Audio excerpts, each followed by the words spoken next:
तो देखिए, बड़ी खबर सोमवार से शुरू होने जा रहे हैं मानसून सत्र से पहले आज सरकार ने सर्वदलीय बैठक बुलाई है। तो बैठक में संसद की कार्यवाही सुचारू रूप से चलाने और सत्र के एजेंडे पर सभी दलों से सहयोग मांगा जाएगा। आपको बता दें 21 जुलाई से शुरू हो रहा मानसून सत्र 13 अगस्त तक चलेगा और इसमें कई महत्वपूर्ण विधेयक हैं जिन पर चर्चा की संभावना जताई जा रही है। संसदीय कार्य मंत्री किरेन रिजिजू ने फ्लोर लीडर्स की बैठक के लिए टीएमसी के बागी सांसदों को भी न्योता भेजा है। अब इस बैठक में विधायी कामकाज और सत्र के दौरान उठने वाले मुद्दों पर चर्चा होगी। तो वही विपक्ष सोनम वांगचुक के अनशन का मुद्दा भी उठा सकता है। इसके अलावा अयोध्या राम मंदिर में चढ़ावे के कथित गबन का मुद्दा भी संसद में गरमा सकता है। समाजवादी पार्टी इस मामले पर सरकार को घेरने की तैयारी में है।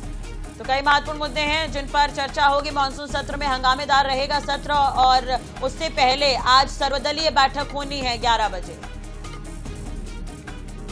चलिए इसी खबर पर ज्यादा जानकारी के लिए बात कर लेते हैं। स्पर्श शर्मा दिल्ली से संवाददाता हमारे साथ जुड़ गए हैं।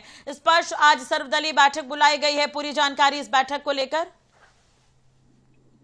देखिए, आज सुबह 11 बजे ये सर्वदलीय बैठक बुलाई गई है। सरकार ने तमाम जो विपक्षी दल हैं उनके फ्लोर लीडर्स को बुलाया गया है और जो टीएमसी से जो बागी सांसद हुए थे उनके भी एक जो नेता है सुदीप बंदोपाध्याय, उनको इस बैठक में निमंत्रण सीधे तौर पर देखने को मिलता नजर आ रहा है। और जिस तरीके से कल से अगर हम बात करेंगे मानसून सत्र की शुरुआत होने जा रही है, ऐसे में जो है कई सारे अहम मसले हैं जिनको लेकर सरकार चाहेगी कि जो सदन है उसके अंदर गतिरोध की स्थिति ना बनती हुई जो है नजर आए, क्योंकि सरकार के पास में कई ऐसे विधेयक होते हैं जो सीधे तौर पर सरकार पास जो है करवाना चाहती है, लेकिन विपक्ष के पास भी कई सारे ऐसे मसले हैं जिनको लेकर सदन के अंदर सत्ता पक्ष और विपक्ष जो है दोनों आमने सामने देखने को मिल सकते हैं। जिसमें राम मंदिर चंदा चोरी की बात की जाए या फिर सोनम वांगचुक की बात की जाए या फिर जिस तरीके से हमने देखा कि नीट पेपर लीक होता नजर आया था, तमाम मसले हैं जिनको लेकर विपक्ष सत्ता पक्ष को जो है घेरता हुआ नजर आएगा।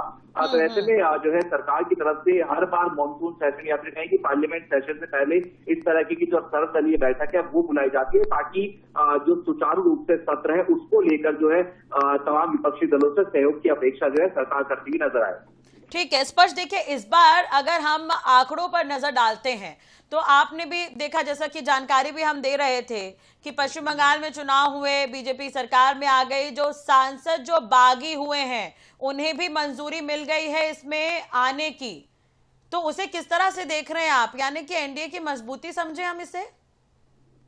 देखिए, बिल्कुल एनडीए की मजबूती इसको सीधे तौर पर समझा जा सकता है, क्योंकि कई ऐसे बिल हैं जिनको लेकर सरकार की बात की जाए तो 2/3 की जो स्थिति है वो सरकार को सदन के अंदर चाहिए होगी, जिसमें वुमेन रिजर्वेशन बिल की बात की जाए, परिसीमन की बात की जाए, ऐसे बिल है जिसको लेकर हम जानते हैं कि विपक्ष जो है पूरी तरीके से एकजुट जो है नजर आता है और उसमें सत्ता पक्ष को किस तरीके से 2/3 की बहुमत मिले, इसी को लेकर लगातार हम देख रहे थे कि पिछले दिनों जो कवायद है वो देखने को मिलती हुई नजर आई थी, चाहे वो टीएमसी के बागी सांसदों की बात की जाए या फिर शिवसेना जो उत्तर गुट है उसके बागी सांसदों की बात की जाए। हालांकि अभी भी अगर हम बात करते हैं तो सरकार के पास में वो जो जादुई आंकड़ा होता है जो है 2/3 बहुमत का, वो जो है थोड़ा सा कम देखने को मिलता नजर आ रहा है। लेकिन क्या मानसून सत्र के रहते रहते जो दूसरी विपक्षी पार्टी है, चाहे उसमें एनसीपी की बात की जाए, वो जो है साथ आती हुई नजर आएगी या नहीं आएंगे, तमाम चीजें देखने वाली बात रहेगी। जी बिल्कुल स्पर्श, अब देखना होगा कि इन बैठक पे किन अहम मुद्दों पर चर्चा होती है। बहुत बहुत धन्यवाद हमारे साथ जुड़ने के लिए और जानकारी साझा करने के लिए।